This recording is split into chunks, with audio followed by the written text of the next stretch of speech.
Hola a todos y a todas, soy Amparo del Taller de Amparo y hoy quiero desearos una muy feliz Navidad y un próspero y creativo año 2025.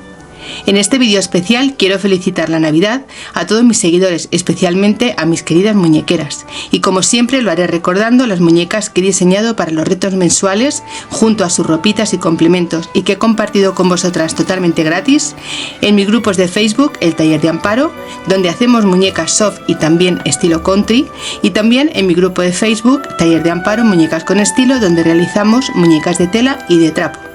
Este grupo ha cumplido un año este diciembre y ya somos más de 30.000 muñequeras. Gracias a todos y a todas por ser parte de esta maravillosa comunidad.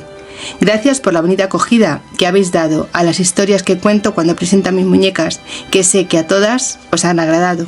Muchas gracias.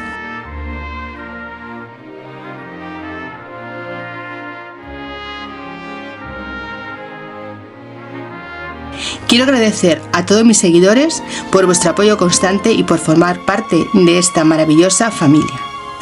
A lo largo de este año hemos realizado muñecas de trapo, muñecas de tela, hemos hecho parejitas que tanto os gustan.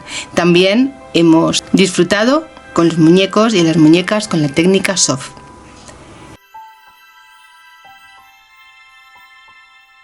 Hemos hecho muñecas, muñecos grandes, pequeños, sentados, de pie, articulados, mimosos, achuchables, adorables, parejitas.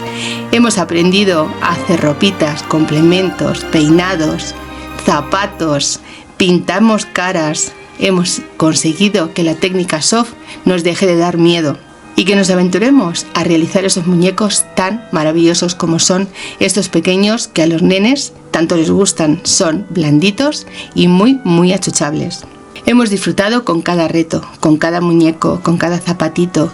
Hemos aplaudido cada vez que nos ha salido bien y hemos dicho ¡ole nosotras! Muchos han sido los muñecos, muchos los diferentes estilos de ropa, de patronaje, de estilo de muñecos, de colores, de formas, de momentos para los que han sido diseñados. Hemos hecho saquitos para dormir, Moisés para que los pequeños duerman a gusto y felices, bolsos para que además de llevar la merienda nuestras princesas puedan llevar a su apreciada caprichosa que tanto os gustan. Hemos hecho infinidad de retos, un montón de muñecos, de proyectos y sobre todo de lazos de unión, porque a pesar de no conocernos todos compartimos la pasión por las muñecas, por la muñequería. Este nuevo año estará cargado de novedades, de proyectos, de ilusión y sobre todo de ganas de compartir. Os deseo una feliz Navidad llena de amor, alegría y momentos inolvidables. Que el próximo 2025 os traiga toda la felicidad y todo lo bueno para vosotros y vuestras familias. Y os espero, como siempre, manos a la aguja. Feliz Navidad y feliz año creativo 2025. Un beso.